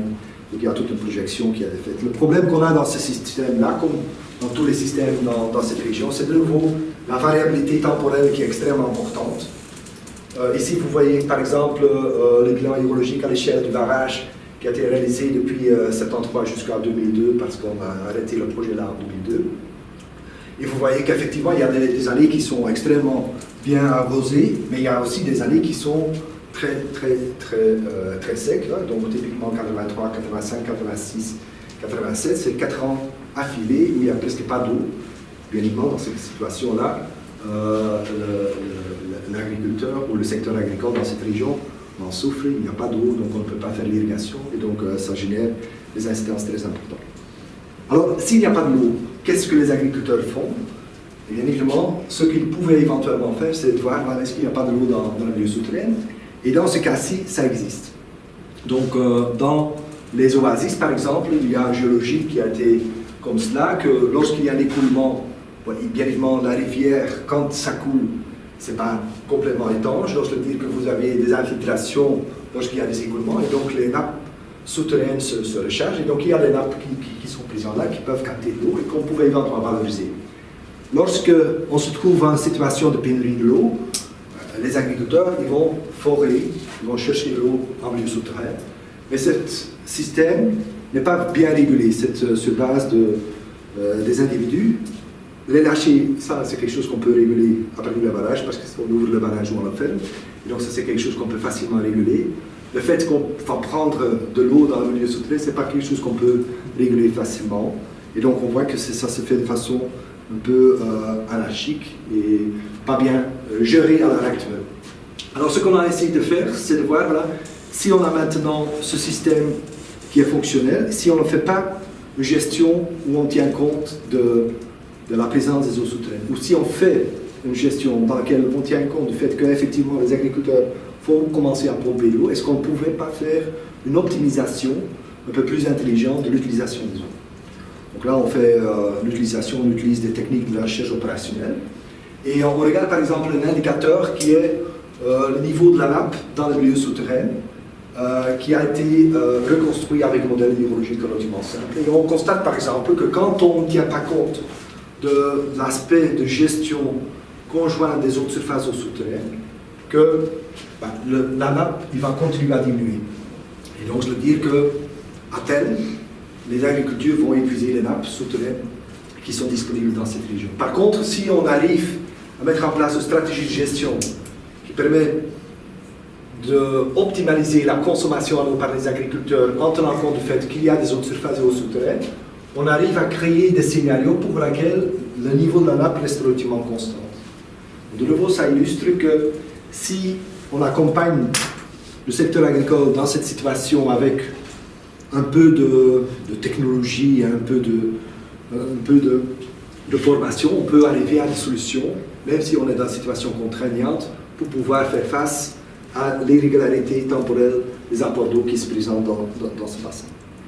Voilà, donc ce sont deux expériences que je montre, il y en a beaucoup, mais certainement vers cela, on doit continuer à fonctionner. Il y a certainement un grand besoin aussi de travailler sur le deuxième aspect, mais malheureusement je ne suis pas socialiste, non, pas sociologue, je ne suis pas sociologue, je ne suis pas politologue, je ne suis pas la personne qui peut vous aider là-dedans, mais je compte beaucoup sur nos collègues de sciences humaines pour pouvoir développer cet aspect-là. Et dans le cadre de Louvain for Water, j'en profite rapidement pour vous dire qu'il y a une possibilité d'introduire une demande de bourse. Donc si vous avez un doctorant qui souhaite travailler là-dedans, il y a des bourses qui sont disponibles pour travailler dans la façon interdisciplinaire. Je voudrais simplement dire encore quelque chose par rapport à capacity building. On est dans une université, on forme des spécialistes dans le domaine de l'eau. Moi je viens d'une faculté qui est une faculté de bio-ingénieurs, on forme des ingénieurs. On a des ingénieurs civils qui sont également formés dans le domaine de l'eau, mais plutôt l'aspect génie civil. On a une tradition de formation, mais qui ne tient pas toujours compte des besoins qui sont présentés à l'heure actuelle. Typiquement, si on doit faire le développement des stratégies de l'utilisation de l'eau non conventionnelle, si on doit travailler sur la modification des patterns de consommation en eau, il ne faut pas seulement avoir la connaissance technologique, il faut également travailler avec l'homme. Et donc, j'insiste sur l'importance de développer aussi les aspects organisationnels, institutionnels, sociaux dans ce programme. Et donc, il faut aussi former nos jeunes à être capables de cela. Aussi, quand on souhaite développer ce type de programme, il faut développer des expérimentations avec ces nouveaux programmes. Ce n'est pas quelque chose qu'on peut faire ici à Louvain, il faut le faire à distance et il faut le faire en partage de la connaissance. Et donc, il faut de plus en plus dans l'avenir aussi développer des programmes internationaux dans un réseau international. Je vais vous montrer simplement un résultat de ce qu'on est en train de faire. Donc, on doit développer de nouvelles disciplines, de nouvelles compétences à l'interface des domaines classiques dans le domaine de la gestion de l'eau, à l'interface de différentes régions, à l'interface de différents pays, à l'interface de différentes cultures. Voilà, donc tout ça c'est pas évident, mais je vais vous donner simplement le résultat de quelque chose qu'on est en train de mettre en place dans notre secteur, entre autres avec nos collègues de l'EPL. Donc on est dans un réseau RECIF, réseau d'excellence des sciences de l'ingénieur de la francophonie, qui vise de développer des nouveaux modules de formation axés sur les thèmes qui sont importants pour le développement de l'humanité, l'énergie, l'eau, le développement agricole, le développement alimentaire. Et alors là, il y a toute une dynamique de la création de programmes de formation, des MOOCs et autres dans le cadre de ce programme. Notre université participe à cela, c'est un plaisir de participer à cela. Et donc nous, par exemple, on participe au premier MOOC qui est orienté vers la gestion de l'eau dans le secteur agricole. C'est quelque chose qu'on avait développé maintenant en septembre, à partir de septembre de cette année académique. La semaine prochaine, on va aller à Bénin pour pouvoir faire l'évaluation. Mais c'est typiquement un MOOC qu'on avait développé conjointement entre Liban, Burkina, Liban, Sénégal, Bénin, Maroc et France et la Belgique. Et donc, voilà, il y a les profs de ces différents pays qui se sont réunis pour pouvoir concevoir un MOOC, un programme qui permet de former les jeunes à quelque chose qui est en relation avec ce nouveau besoin. Ici, c'est un premier MOOC sur l'eau et le sol. Et donc, voilà, ce sont des choses qui me semblent extrêmement importantes. Je voudrais terminer mon séminaire avec un take-home message, donc avec un message concluant, avec les conclusions. J'espère que je vous ai pu convaincre que la problématique de l'eau, c'est une problématique qui reste important à l'échelle planétaire pour le développement de façon générale, et que c'est donc une contrainte au développement durable importante. Quand on voit la part de la population mondiale qui est confrontée à ce problème, c'est vraiment impressionnant. Que la résolution de ce problème de l'eau permet de créer des opportunités pour le développement, mais que cela nécessite aussi un changement dans le paradigme. Donc on ne peut plus continuer comme on l'avait fait après la Deuxième Guerre mondiale jusqu'en 1990, mais il faut travailler sur d'autres façons de gérer l'eau. Donc il ne faut pas seulement baser sur la valorisation des eaux bleues facilement mobilisables dans les rivières, mais il faut surtout travailler sur les ressources non conventionnelles, l'eau verte, et il faut surtout aussi travailler sur la demande. Et pour pouvoir faire ça correctement, on a besoin des programmes de recherche appliquée qui permettent de démontrer que ce type de nouveaux programmes fonctionne. Hein, donc, ce sont des programmes expérimentaux, mais aussi dans des études de cas alternatifs. Il faut certainement travailler aussi sur la composante institutionnelle et politique, mais pour laquelle malheureusement je ne vais pas me prononcer cet après-midi. Il y a aussi un besoin important de réfléchir les curriculums de formation dans le domaine de l'eau à l'heure actuelle, et donc de proposer des nouveaux compétences dans ces curriculums, et de proposer aussi des nouveaux modalités d'entraîner les jeunes dans ces nouveaux métiers de l'eau, surtout aussi dans les pays en voie de développement, et pour laquelle on peut faire appel à l'heure actuelle à notre nouvelle technologie de e-learning. Donc je crois que là, notre institution peut jouer un très grand rôle. Voilà, je vous remercie pour votre attention.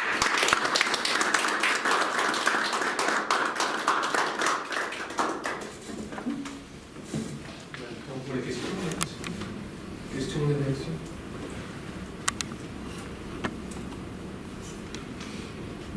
J'ai une question. C'est technique. Tu as très peu abordé le problème de la qualité de l'eau, en supposant que l'eau dans une rivière, quelque part. Or, on entend souvent parler de la qualité comme étant un problème majeur, moins que la disponibilité. Donc, est-ce que c'est une toute autre dimension? C'est lié? Est-ce que les deux se résolvent de la même manière? Pas du tout. Vous avez raison, on ne peut pas traiter tout. J'ai surtout insisté sur la quantité. J'en ai parlé un petit peu lorsque j'ai parlé des eaux souterraines. La qualité est bien évidemment une contrainte importante, surtout pour la potabilisation, mais aussi, quand on souhaite la valoriser dans le secteur agricole, on ne peut pas mettre n'importe quelle eau. C'est un problème important et qu'il faut aussi considérer. Quand on paye à l'heure actuelle l'eau, ce n'est pas seulement la mobilisation en tant que telle, c'est aussi assurer à ce que l'eau est dans une bonne qualité. On constate bien évidemment que pour pouvoir faire de la production agricole pour certaines cultures, cette qualité ne doit pas être la même qualité que par exemple la production de produits végétaux. Donc, je pense par exemple si on souhaite faire la production du coton, là on peut utiliser facilement des eaux usées, hein, donc, des eaux usées qui respectent certaines normes de qualité. Donc s'il est très riche en nutriments, s'il est très riche en matière organique, quelque part ce n'est pas problématique, par exemple pour la production des cultures comme le coton. Quand on passe vers d'autres cultures, comme par exemple les produits végétaux qui sont consommés de façon fraîche, alors là il faut respecter les normes sanitaires et donc la qualité devient beaucoup plus importante. Donc de nouveau, il n'y a pas de réponse très facile, donc il faut tenir compte de la diversité des différents types d'agriculture, des différentes potentialités de production agricole. Mais la qualité est un élément important à considérer, ça c'est sûr. Donc, par exemple, pour les eaux souterraines, nos laboratoires a travaillé récemment un peu sur une première esquisse de la caractérisation des eaux souterraines à l'échelle du continent. On travaille aussi à l'échelle plutôt locale et on essaye d'obtenir quelques informations. On constate que très souvent, il manque de la compétence dans la surveillance. En Europe, on est bien servi parce que depuis 2000, on a ce qu'on appelle le directive cadre de l'eau, qui oblige les différentes régions, les différents pays à surveiller l'état de la ressource, donc, et atteindre aussi une gestion durable de l'eau, et donc d'atteindre un état écologique qui est adéquat. Et donc, il y a une obligation légale de surveiller la qualité de l'eau. Donc, toutes les régions remettent des rapports de l'eau. Mais ce n'est pas partout comme cela. Surtout quand tu vas dans des pays en développement qui sont souvent souffrants, qui n'ont pas les moyens, qui n'ont pas toujours les moyens aussi pour maintenir les institutions, cette information est souvent manquante. Donc effectivement, quand on va dans les pays en développement, on voit souvent des choses qui sont presque catastrophiques. Moi j'ai déjà vu des parcelles agricoles où on fait le développement de végétaux, enfin les produits maraîchers, et on utilise des déchets domestiques, mais non traités, de façon brute, dans le secteur agricole, parce qu'on estime que ces déchets maintiennent une certaine fertilité. Ça veut dire qu'ils mélangent à la fois la matière organique, le produit organique, avec les batteries. Et donc les métaux lourds et les produits organiques sont mélangés, et tout ça on met. Donc, c'est une illustration du manque d'accompagnement, du manque de sensibilisation. Donc le problème de qualité de l'eau est important. Évidemment aussi pour tout ce qui est le problème de la potabilisation, là c'est plutôt un problème lié à la qualité de l'eau, les conditions d'hygiène, mais la part de l'eau qui est mobilisée pour les eaux de potabilité, c'est quand même relativement faible par rapport à l'agriculture. Autre question? Oui, merci, c'est intéressant. Vous avez mentionné beaucoup de façons de préserver l'eau, de la recueillir, etc. Puis il y a certains qui vous n'avez pas mentionné, par exemple, est-ce qu'on peut utiliser la neige? Aussi, par exemple, dans le Maroc, j'ai vu qu'ils ont beaucoup de lacs. Et c'est un peu étonnant parce que je pensais que l'eau doit s'évaporer, mais en fait, il semble que c'est un bon moyen pour de garder l'eau. Voilà. Et puis, il y avait par exemple une idée dont beaucoup pensaient que c'est pas scientifiquement fondé, mais en tout cas, il y avait une idée de tourner, de changer la direction dans laquelle coulent les rivières. Donc, je ne sais pas ce que vous pensez de tout cela. Voilà. Et puis, pour poser une question plus générale, bien sûr, il y a beaucoup de spécificités, mais de certaines façons, il y a beaucoup d'autres ressources qui doivent être gérées, etc. Donc, il y a, comme les vaches ont besoin de l'herbe, donc la qualité de l'herbe dépend de la qualité de lait, etc. Donc, est-ce que vous pouvez dire plus sur les spécificités et sur les points en commun avec d'autres ressources qu'on gère également, parce que je pense qu'il y a beaucoup de choses en commun quand même. Il y a beaucoup d'éléments dans votre question. Le premier élément, c'est par rapport à la mobilisation des eaux d'une région à l'autre, donc le transfert de l'eau d'une région à l'autre. Qu'est-ce que je pense là? Je crois que c'est une bonne solution. La seule contrainte qu'on a par rapport à cela, c'est les contraintes de la souveraineté des différents pays qui est extrêmement important et qui ne permet pas toujours de gérer de façon conjointe, de façon intelligente, les ressources qui sont disponibles dans un bassin. Donc on voit ça clairement dans des grands bassins. Donc encore ce matin, dans le journal, on a parlé de la famine qui s'annonce dans le nord du Nigeria et dans la région du lac de Tchad, qui est problématique, induite entre autres par la présence des groupes de pression de Boko Haram et tout cela. Il y a ce problème-là, mais c'est aussi un problème de manque d'eau. Et quand on regarde 1000 km plus loin, il y a le bassin de Congo, il y a plein d'eau là-bas. Donc on pouvait facilement, je crois que l'humanité a cette capacité de mobiliser cette eau du bassin du Congo, du fleuve Congo, et de l'amener à travers l'Afrique centrale vers le bassin du Tchad, pour pouvoir maintenir une quantité d'eau suffisante pour pouvoir faire le développement agricole et pour éviter à ce que ce problème de famine se développe là-bas. Donc je crois que l'humanité a la capacité de faire ça. Techniquement, ça ne devrait pas poser de problème. On sait comment on doit creuser un canal et on sait comment on peut pomper l'eau d'un endroit à l'autre. Donc en principe, ça ne devrait pas poser de problème majeur. Quand on regarde le bassin du Bangui, donc le nord du Congo, bon, il y a suffisamment d'eau là présente. Donc même si on prend 10% du fleuve Congo, il y a suffisamment pour pouvoir maintenir les eaux humides dans le fleuve Congo. Donc je crois que techniquement c'est possible. Le problème qui se présente, c'est le fait que vous avez différents États. Vous avez le Congo, l'Afrique centrale, le Tchad, le Nigeria, et c'est l'aspect politique qui présente là-bas. Donc, ça, c'est une très grande contrainte qu'on a. Le même problème se présente, par exemple, par rapport au bassin du fleuve du Nil. On sait très bien qu'il y a des grandes tensions entre l'Égypte, Soudan Nord, Soudan Sud et l'Éthiopie. Dans les années 60, les Égyptiens ont créé leur lac Nassar, leur barrage d'Aswan, et donc, quelque part, c'est un barrage qui n'est pas très bien conçu, dans le sens qu'il crée une surface d'eau qui est extrêmement importante, en plein désert, et il y a des pertes importantes de l'eau. Donc, il aurait été mieux de créer les barrages beaucoup plus en amont, par exemple en Éthiopie, où on est dans un relief beaucoup plus élevé, beaucoup plus humide, où on pouvait faire des barrages et des réservoirs qui sont beaucoup plus profonds et beaucoup plus minces, et donc qui ne perdent pas de l'évaporation, qui ne perdent pas beaucoup de l'eau par évaporation. Alors, ça nécessite de mobiliser cette eau entre l'Éthiopie et l'Égypte. Et il y a le Soudan entre tout cela. Donc, on a besoin de gestion intégrée entre ces différents pays, et la souveraineté du pays avec chacun ses propres frontières ne permet pas vraiment de gérer ça de façon optimale.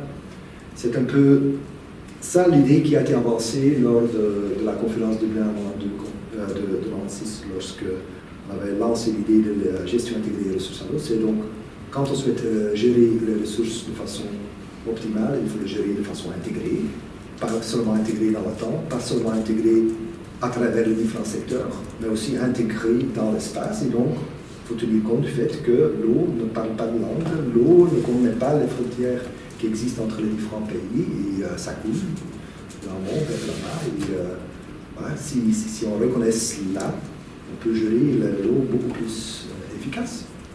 Donc, pour revenir sur la Syrie, donc, il faut savoir que le bassin de l'Euphrate et le Tigre sont quand même alimentés à partir de bassins, surtout des montagnes en Turquie, en sud de l'Anatolie, où il y a le relief qui permet de capter beaucoup de l'eau et qui donne le débit d'écoulement important dans l'Euphrate et le Tigris.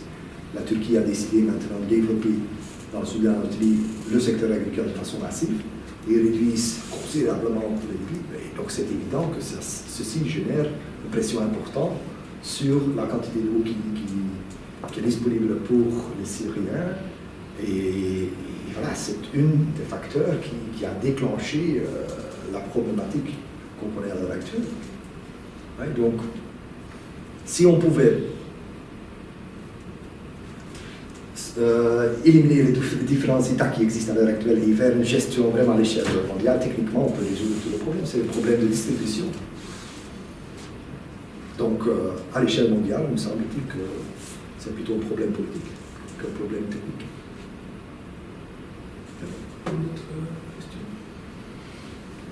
Est-ce qu'il y a des exemples de gestion par bassin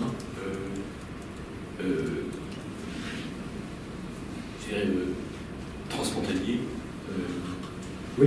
qui sont des succès par rapport à d'autres qui sont manifestement des échecs oui, les grands, donc les grands bassins, donc il y a des conventions de grands bassins, il y a des commissions de grands bassins. D'abord, quand tu regardes par exemple l'Europe, donc là il y a l'autorité, il y a l'Union européenne qui impose quand même une certaine législation et qui impose aux différents pays de travailler conjointement. Donc la directive cadre, quelque part, pousse à ce qu'on fait une gestion intégrée et qu'on ne se limite pas à ce qui se passe dans certaines régions, certains pays.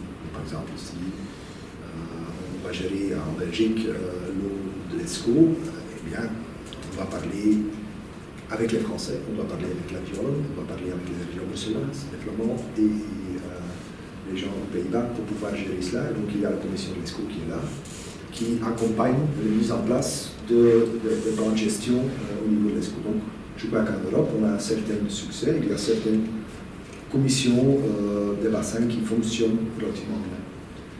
Évidemment, lorsque les bassins deviennent de plus en plus grands, ça devient de plus en plus compliqué. Et lorsque les contraintes deviennent de plus en plus importantes, ça devient de plus en plus compliqué aussi. Donc, par exemple, entre l'Égypte et pour revenir sur le bassin du Nil. Il n'y a pas vraiment une commission du bassin du Nil. Enfin oui, il en existe. Il a très peu de pouvoir. Et les traités qui ont été signés entre l'Éthiopie, Soudan et l'Égypte sont il y a déjà très longtemps. Et il n'y a pas d'évolution pour pouvoir avancer là-dedans. Donc il y a certains bassins pour lesquels la gestion transfrontalière fonctionne très bien. Il y en a beaucoup pour lesquels ça ne fonctionne pas trop. Le fleuve Mekong, par exemple, c'est pas évident. J'ai peut-être une question, si vous pouvez revenir au diagramme que vous avez mentionné plus ou moins au début du talk, qui est un peu une sorte de mise en corrélation entre d'une part la variabilité des flux dans les bassins et d'autre part les investissements. Et alors il y avait une troisième variable qui était le développement économique général. Et là vous aviez l'air de suggérer qu'en fait on montrait qu'une augmentation de l'investissement dans les bassins montrait qu'il y avait une sorte d'incidence causale sur le degré de développement, parce qu'on ne peut pas simplement lire la relation causale dans l'autre sens. C'est-à-dire qu'on est simplement dans des régions économiquement plus fortes et donc on investit plus dans... Ouais, donc le fait que la gradation de couleur est dans comme cela, c'est vraiment comme cela. Donc il y a l'effet investissement, c'est sûr. Il y a aussi un effet variabilité des écoulements. Donc quand on regarde c'est pas très clair là, mais par exemple le Zambézie, le Volta est là-bas. Quand tu vas le Danube, le numéro 4, il est là. Et le Colorado, il est là. Ouais. Quand tu compares le Colorado avec d'autres, en termes physiographiques, c'est la même variabilité par rapport à, par exemple, le fleuve Sénégal, 17, il est là. Ouais. Donc tu vois, en termes de variabilité, c'est la même chose, sauf que le fleuve Sénégal, peu d'investissement, dans le fleuve Colorado, beaucoup plus d'investissement. Donc, s'il n'y a pas d'effet de la variabilité des écoulements, on devrait avoir une gradation qui est comme cela. Le fait qu'il y a une gradation dans ce sens-là montre quand même qu'il y a un effet très important de la variabilité des écoulements sur le développement économique français. C'est une preuve indirecte qui vaut ce qui vaut. C'est une analyse intéressante parce que ça a été publié en Science, et donc c'est quand même une revue qu'on considère qui n'est pas si mauvaise.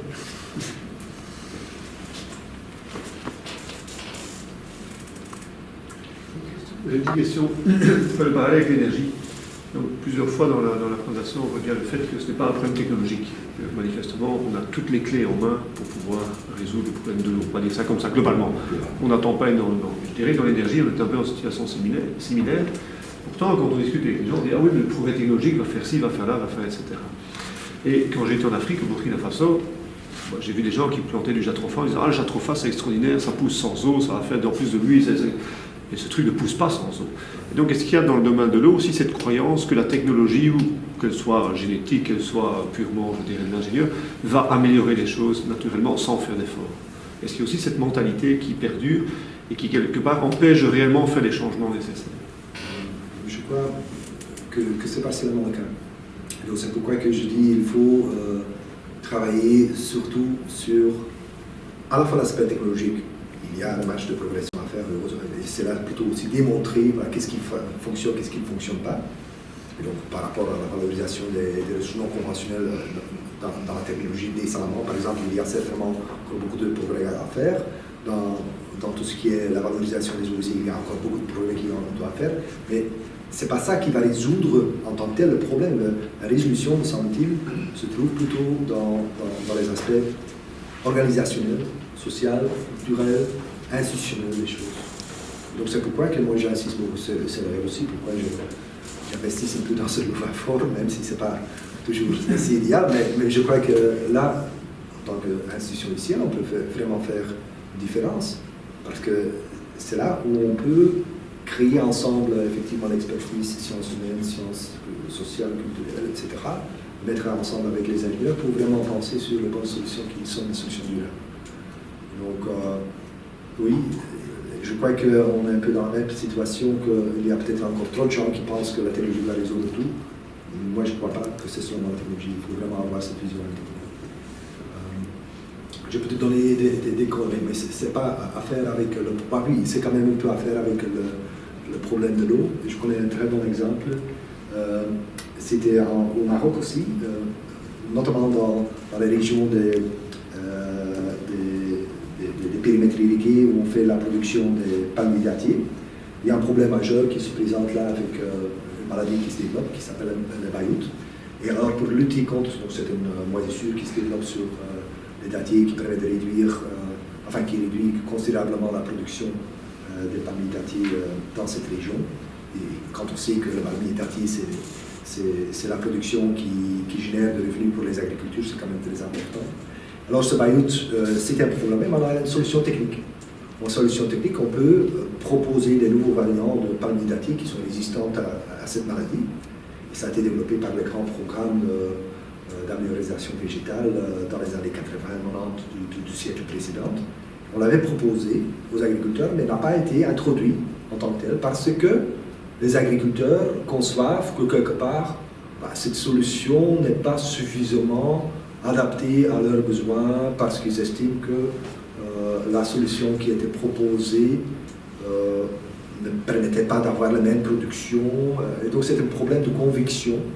Et donc c'est un programme qui a échoué parce que le développement technologique n'était pas accompagné par un programme de sensibilisation et de vulgarisation qui était adéquat. Et donc voilà, je suppose qu'avec l'eau c'est la même chose, ce qu'on voit avec le goutte à goutte. Au Maroc, le fait qu'on a des résultats qui sont tellement faibles, ça témoigne quand même qu'on a un besoin important de l'accompagnement de l'opérateur par rapport à ces technologies. Pour rebondir sur ce que vous venez de dire, c'est la seule hypothèse plausible du fait que ça fonctionne si peu, pas aussi efficacement au Maroc, le fait qu'il y a un manque d'accompagnement, ou ça peut être dû au fait que la technologie n'est pas adaptée je crois que c'est peut-être le deux. Donc, par exemple, j'ai rapidement montré un exemple de l'irrigation localisée par des vases en terre cuite. Bon, ça, c'est une technologie que j'ai essayé de proposer de réaliser une fois un projet de recherche là-dessus au Maroc, et ça n'a pas obtenu de financement parce qu'on estimait que c'était trop primitif. Et pourtant, c'est une solution qui, me semble-t-il, est extrêmement durable.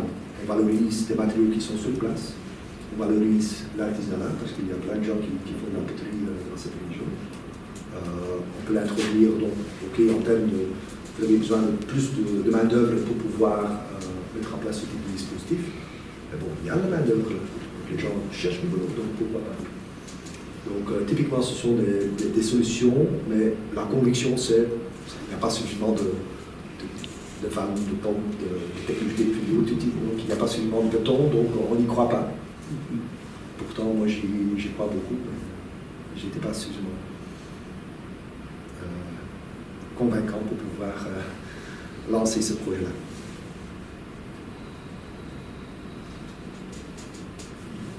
Oui. L'énergie et l'eau, est-ce que ce sont des ressources en compétition? Je veux dire, si on veut utiliser moins de l'eau, on va devoir utiliser plus d'énergie, ou est-ce qu'il n'y a pas vraiment ce lien entre les deux? Ben, ils sont couplés. Donc la majorité des barrages qui ont été construits dans les années 50-60 sont des barrages multifonctionnels. Donc ils sont utilisés pour pouvoir créer un réservoir d'eau qui permet de faire l'irrigation, etc. Mais on en profite pour pouvoir faire la production électrique aussi. Mais alors s'il y a quelque part une compétition, c'est dans la priorité de l'utilisation. Donc le problème qui se présente par exemple au Maroc avec les barrages comme celui de Mansoura d'Apic dont je vous ai parlé, c'est que les demandes, c'est la gestion de la dynamique temporelle. Les demandes en eau pour le secteur agricole ne sont pas cohérentes avec les demandes en électricité. Donc, lorsqu'on turbine, il ne faut pas gaspiller, donc on a besoin d'électricité de façon continue.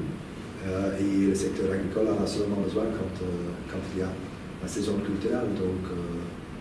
Donc c'est gérer cette temporalité qui pose souvent le problème. Et donc, de nouveau, on peut proposer des schémas d'optimisation. Alors, par exemple, le barrage Mansoura d'Apic, la première priorité, c'est donner à la production de l'eau potable. Ça, c'est la première priorité. Deuxième priorité, c'est pouvoir maintenir le minimum de l'eau pour que les palmiers dattiers n'épuisent pas. Parce que voilà, quand on n'a pas suffisamment d'eau pour le palmier dattier, Alors effectivement, ça prend 10-15 ans de nouveau pour pouvoir reproduire. Et la troisième priorité, c'est l'électricité. La quatrième, ce sont les autres cultures agricoles. Donc, on essaye d'adapter le plan de gestion en fonction de ces priorités et de gérer la temporalité de cette façon-là. Mais c'est couplé, donc la problématique de l'eau, il est couplé à la problématique de l'énergie, il est couplé à la problématique agricole. L'eau reste la ressource naturelle la plus mobilisée à l'échelle mondiale. Quand tu regardes les chiffres de 1000 milliards de mètres cubes d'eau qui sont, ou 3000 milliards de mètres cubes d'eau par an qui sont mobilisés, il n'y a aucune ressource naturelle qui est mobilisée comme ça, beaucoup plus importante que le pétrole ou les autres ressources naturelles qui sont exploitées. J'ai une question qui est vraiment anecdotique, c'est que vous avez parlé à un moment du fait que la Belgique était éventuellement en situation de vulnérabilité hydrique, mais ce n'est pas très intuitif. C'est quand même pas parce qu'on a une agriculture intensive ou comment est-ce qu'on explique ce fait-là? Vous avez dit que c'était une question de calcul, mais est-ce qu'il y a... De nouveau, ça dépend un peu de la façon dont on le calcule, mais il y a quand même des indicateurs, de nouveau, qui ne sont pas toujours tellement visibles, mais qui sont quand même un peu perturbants quand on regarde les choses un peu à moyen terme ou à long terme. Typiquement, je prends l'exemple de la Flandre. Flandre, il y a par exemple le développement de l'industrie chimique extrêmement important autour de Port d'Anvers, mais il y a aussi le développement des produits horticoles, des légumes pour congélation qui est extrêmement importante en Flandre occidentale et dans les campings. Alors, pour pouvoir maintenir seulement ces deux secteurs-là, on fait souvent appel à la valorisation des eaux souterraines, on fait le pompage. Et donc quand on regarde les évolutions de niveau de nappe à moyen terme, donc on regarde vraiment les évolutions à moyen terme, on voit quand même une diminution considérable. Certaines nappes, par exemple, dans l'Algérien, l'Iprisien, le côté de Courtrai, Roulers, un peu toute cette région-là. On voit vraiment une diminution très considérable du niveau de la nappe depuis les années 80 jusqu'à maintenant. Et ça descend vraiment 30, 40, 50 mètres. Et donc c'est quelque chose qu'on ne voit pas. Mais voilà, on est en train d'épuiser. Je veux dire que pour pouvoir maintenir cette activité-là, qui est une activité importante au niveau économique, quand même commencer à réfléchir comment est-ce qu'on peut revaloriser, recharger les nappes, l'assurer à ce qu'on n'épuise pas complètement. Donc maintenant, pendant l'hiver, il y a eu quelques bassins dans les Ardennes qui ont aussi eu un problème de manque d'eau potable. Il y a certains forages qui sont tombés à sec. C'est un petit accident, mais voilà, simplement pour dire, on est quand même dans une situation qui peut devenir vulnérable à certains moments. Bon, en Belgique, la problématique la plus importante reste la qualité de l'eau. Heureusement, il y a la pluie. Alors, le biais dans le calcul qu'on peut avoir, c'est le fait que dans les indicateurs, ça dépend un peu quelle base de données qu'on consulte, mais souvent on intègre aussi la valorisation de l'eau pour le refroidissement de notre centre nucléaire comme une consommation, mais la majorité de cette eau est rejetée dans la rivière et donc n'est pas vraiment consommée. Donc l'empreinte en Belgique, on se trouve aux alentours de 1800 mètres cubes d'eau par personne par an qu'on consomme, et on estime que l'apport se trouve aux alentours de 1400-1500. Donc on consomme plus par rapport à ce qui est naturellement donné. Comment est-ce possible? Mais c'est parce qu'on dépend bien évidemment de l'importation. Donc il y a beaucoup de l'eau virtuelle qui est importée à travers notre port, c'est Bruges, et autres.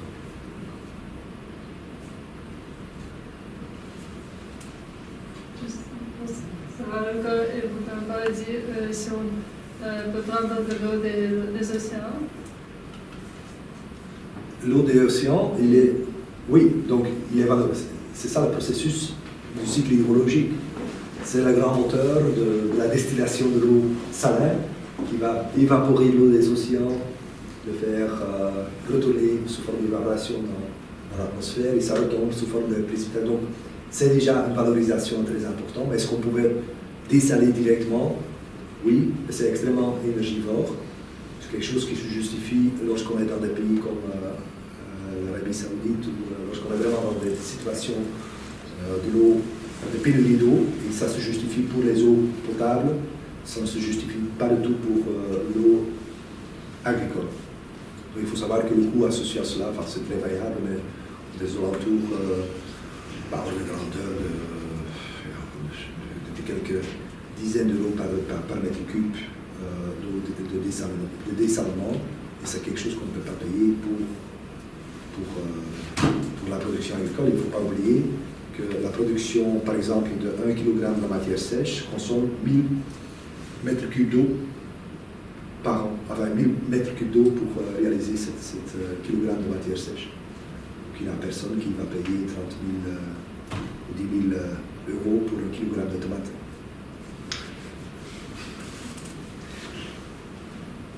C'est lié à la question que c'est donc l'énergie et l'eau, c'est donc plus on va de l'eau, plus ça va coûter de l'énergie. Donc le dessalement, c'est une pratique qui se fait, donc il y a un développement important de dessalement, mais seulement pour les stations de l'eau potable. Donc en Afrique du Nord, en Algérie, au Maroc, en Espagne aussi, tu vois le développement des stations de dessalement, mais ça reste extrêmement coûteuse et très énergivore. Mais là aussi, il y a une possibilité technologique, donc à l'heure actuelle, ces stations sont basées sur une technologie de l'osmose inverse. Donc on pompe de l'eau salée à travers les membranes et qui permet alors de filtrer les sels de ces eaux usées. Pour pouvoir pomper cette eau, il faut avoir une énergie extrêmement importante. Mais on pouvait imaginer aussi d'autres solutions. Je crois qu'il y a un collègue à l'EPM qui travaille un peu là-dessus. Mais on pouvait penser aussi à des solutions plutôt orientées vers la biologie. Pourquoi pas penser à concevoir des micro-organismes qui sont capables de faire ce processus à travers des membranes biologiques et utiliser alors la puissance de ce qu'on appelle des aquapories pour pouvoir transporter de l'eau d'un endroit vers l'autre en utilisant de l'énergie biologique. Donc là, il y a des possibilités pour massifier la production de dessalement. Il y a une marche technologique qu'on pouvait encore explorer, mais ça ne va jamais résoudre le problème de besoin en eau qu'on a dans le secteur agricole, dans les grands bassins qui sont le Moyen-Orient, l'Inde, la Chine, et qui sont les grands bassins consommatrices en production agricole, en produits agricoles.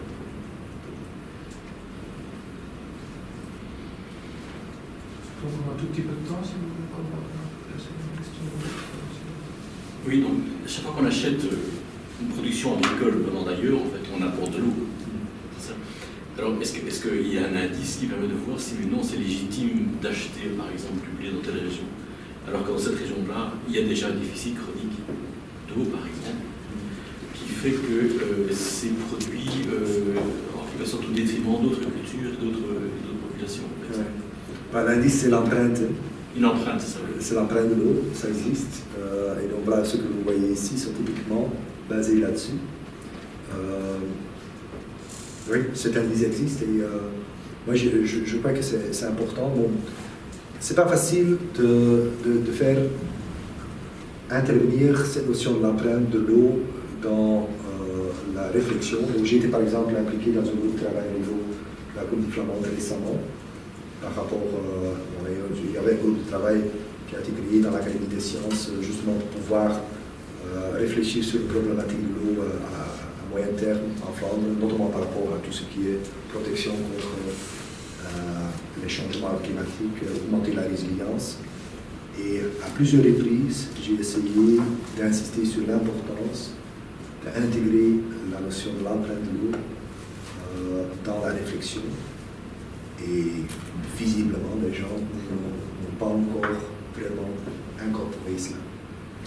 Et donc, je crois que si on utilise des cartes comme celle-là, ça va permettre de faire réfléchir un peu les gens. Quand on regarde un peu notre dépendance de l'importation de l'eau virtuelle, donc il y a beaucoup de flèches qui circulent là autour de l'Europe, donc on n'est pas exportateur, on est importateur, donc est-ce qu'on peut estimer légitime qu'on va par exemple importer de l'eau de l'Afrique centrale dans le bassin de lac du Tchad où il y a maintenant un grand problème de famine qui s'articule. Est-ce que c'est légitime? Est-ce que c'est légitime qu'on importe de l'eau de l'Argentine et du Brésil, qui cette année-ci, avec une eau, sont confrontés à des problèmes majeurs de sécheresse? Est-ce que c'est légitime qu'on apporte de l'eau virtuelle à partir de la Bolivie, à partir du Pérou, qui sont quand même des pays qui souffrent en termes de développement? Donc voilà, donc l'indice il est là. Il n'est peut-être pas encore suffisamment intégré dans la réflexion de politique de développement à moyen terme ou long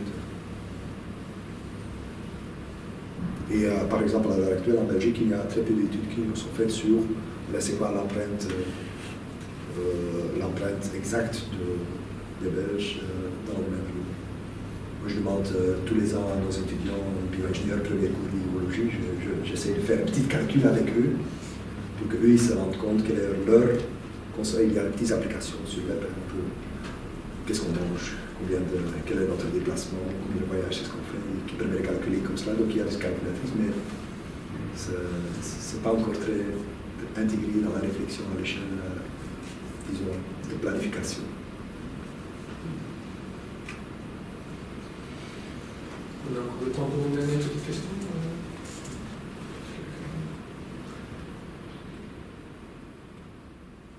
Je pense qu'on peut. Merci encore.